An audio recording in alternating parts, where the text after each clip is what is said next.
Halo Sipilion, kamu kuliah di jurusan Sistem Informasi, tapi bingung lulus nanti mau jadi apa?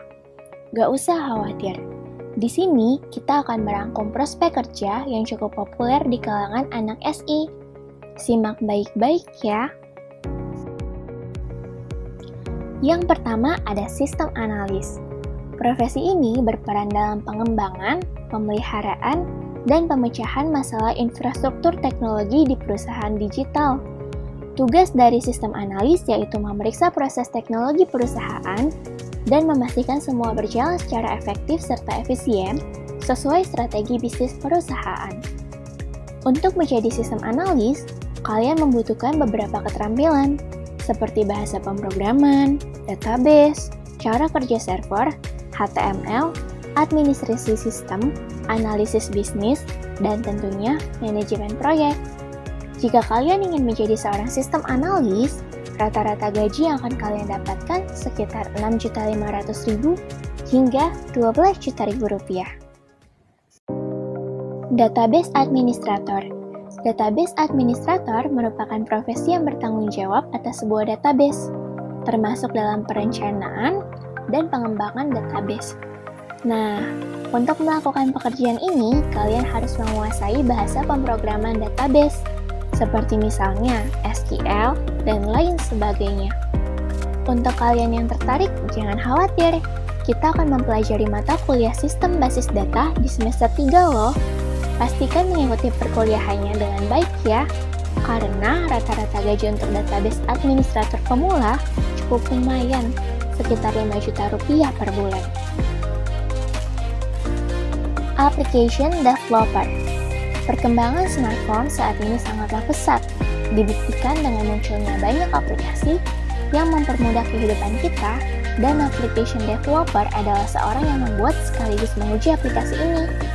Secara umum, ada 3 jenis application developer, yaitu Mobile App Developer, Android Developer, dan iOS Developer. Ketiganya membutuhkan beberapa skill yang harus dikuasai, seperti analisis, detail, problem solving, kreatif, dan tentunya skill teknisnya ya. Seorang application developer akan mendapat gaji dengan rata-rata sekitar 5 juta rupiah untuk kelas pemula loh. Enterprise Resource Planning Analyst atau ERP Analyst. ERP Analyst bertugas untuk membantu mengembangkan dan memelihara program ERP pada suatu perusahaan. Tapi sebelumnya, ERP itu apa sih sebenarnya?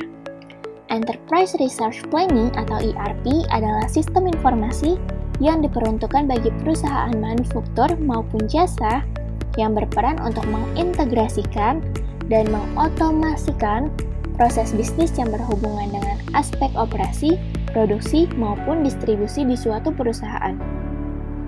Seorang ERP analis perlu sepenuhnya memahami operasi program ERP. Oleh karena itu, profesi ini cocok banget untuk kita yang akan mempelajari topik ERP pada mata kuliah Arsitektur Enterprise dan Sistem Enterprise.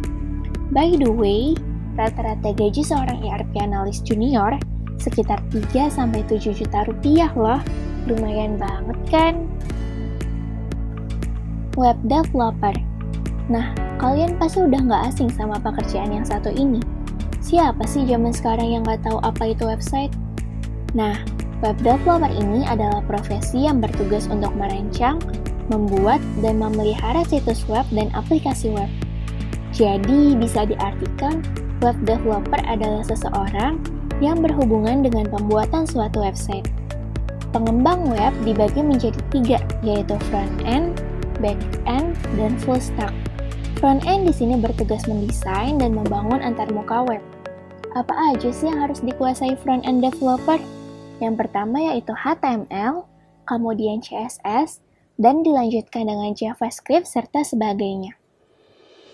Sedangkan back-end adalah seseorang yang bertugas mengelola bagian sisi dalam website seperti server, aplikasi, dan database. Apa aja sih yang harus dikuasai back-end developer? Bahasa programmer yaitu seperti PHP, Python, Node.js, SQL, serta beberapa bahasa pemrograman lainnya. dan gabungan dari keduanya disebut full stack web developer yang bertugas baik dalam sisi luar maupun sisi dalam sebuah website. Web developer sendiri punya gaji yang cukup menggiurkan loh, sekitar 5-12 juta rupiah. Data Scientist. Dalam era transformasi digital saat ini, ilmu data science sangatlah dibutuhkan di berbagai bidang bisnis. Di antaranya adalah dalam bisnis retail, bisnis distribusi, kedokteran, dan masih banyak lini bisnis lainnya. Data scientist di sini bertugas menganalisis berbagai macam data dalam jumlah besar, atau kalian biasa kenal dengan big data yang terakumulasi di suatu perusahaan. Dalam menjalankan tugasnya, ada beberapa ilmu nih yang harus dikuasai oleh seorang data scientist. Antara lain seperti computer science, matematika atau statistik yang akan kita pelajari pada semester awal, kemudian data modeling yang kita pelajari pada mata kuliah data mining. Oh ya, rata-rata gaji data scientist di Indonesia sekitar 8 juta rupiah per bulan. Wah, tertarik nggak nih?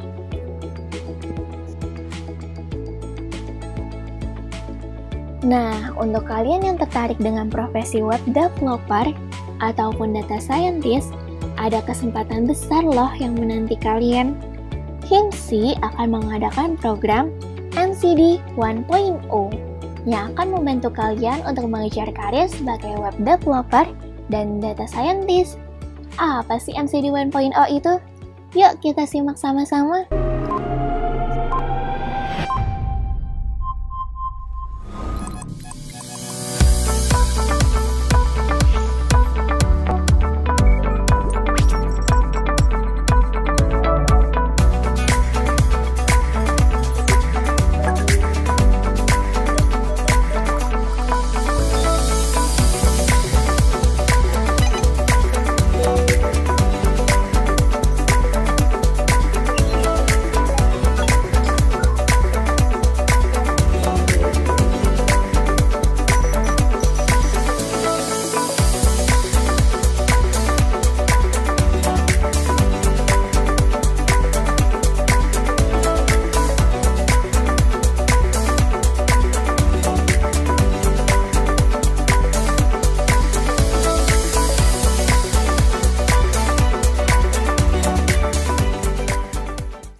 Itulah beberapa prospek pekerjaan dari jurusan Sistem Informasi yang cukup populer untuk saat ini.